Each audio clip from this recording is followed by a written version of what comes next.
24 April 2026 অনুষ্ঠিত আইপিএলের 34তম ম্যাচে রয়্যাল চ্যালেঞ্জার বেঙ্গালুরু গুজরাট টাইটান্সকে 5 উইকেটে পরাজিত করেছে এবং চিন্নাস্বামী স্টেডিয়ামে আয়োজিত এই ম্যাচটি বেশ উত্তেজনা ভরপুর ছিল।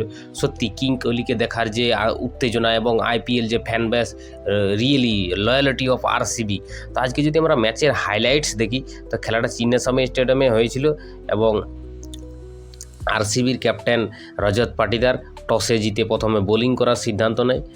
তো এবং গুজরাটের ইনিংস যদি আমরা দেখি তাহলে গুজরাট টাইটান্স নির্ধারিত 20 ওভারে 205 রান করে এবং মূলত সাই সুদর্শনের দুর্দান্ত 100 রান, 57 বলে 100 দারুণ খেলেছে। সাই সুদর্শন ফর্মে এসেছে এবং শুভমন গিলের 32 রানের উপর ভিত্তি করে 205 রান করে 3 উইকেটের বিনিময়ে। গুজরাট টাইটান্স ভালো খেলেছে এবং সাই সুদর্শনের যে comeback, really his a king, সেটাই প্রমাণ করেছে এবং অরেঞ্জ কাপের লিস্টে আমাদের সাই সুদর্শনও কামব্যাক করছে। তার আগে তো টপে রয়েছে আমাদের কিং কোহলি, আমরা তো জানি। আজকে যদি আমরা আরসিবি চেজ নিয়ে কথা বলি তাহলে চেজ মানেই তো আমাদের কিং কোহলি, যার উপর কোনো আশা মানে বিরাট আশা। আরসিবি 206 রানের লক্ষ্য তাড়া করতে নেমে আরসিবি 18.5 ওভারে 206 রান তুলে ম্যাচ জিতে নেয়। তার আগে আমরা বিরাট কোহলির একটু ইনিংস নিয়ে কথা বলবো। বিরাট কোহলি 37 বছর বয়সেও এখনও চেজ ছাড়তে পারছে না। সত্যি আরসিবির হয়ে হোক, দেশের হয়ে হোক, যেখানেই যায় বিরাট কোহলি তাকে কিন্তু চেজিংয়ে এখনও পর্যন্ত কোনো প্লেয়ারই টেক্কা দিতে পারবে না। এত সুন্দর ধীরে ধীরে ইনিংসটাকে বিল্ড করেছে, মানে বলারই কোনো ভাষা নাই। বিরাট কোহলি 44 বলে 81 রানের একটা দুর্দান্ত ইনিংস খেলেন, যার মধ্যে 4টি ছক্কা এবং 8টি চার ছিল। প্লেয়ার অফ দ্য ম্যাচ হয়।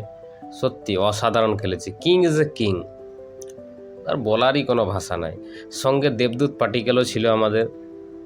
আরসিবির পক্ষে দেবদূত পাটিকেল খুব ভালো অবদান রাখে এবং ম্যাচের মোড় ঘোরানোর মুহূর্তে যদি বলি সেটা দেবদূত পাটিকেলের 55 রানের একটা দারুণ ইনিংস, অসাধারণ ইনিংস। এবং ম্যাচের ফিনিশিং দিয়েছেন আমাদের কুনাল পান্ডিয়া আজ ভালো খেলেছে।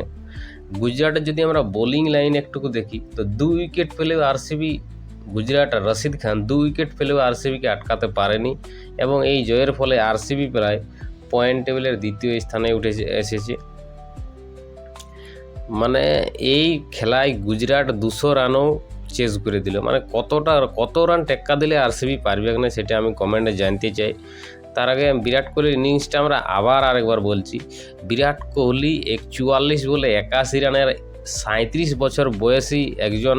আমরা ভাবতেছিলাম যে আগের ইনিংসটা থেকে বিরাট কোহলি বুড়ো হয়ে গেছে, খেলতে পারবে না, কিন্তু না, এখন দেখছি বিরাট কোহলির মাথায় অরেঞ্জ ক্যাপ। 328 রান করেছে মোটামুটি 7 ইনিংসে। কিংয়েই হয়, যার কোনো বলারই ভাষা নাই। রিয়েলি বিরাট কোহলি এখনও এই যুবদের তালিকায় প্রথম লিস্টে আছে। King is a king, Virat is a Virat, নামটাই আছে বিরাট।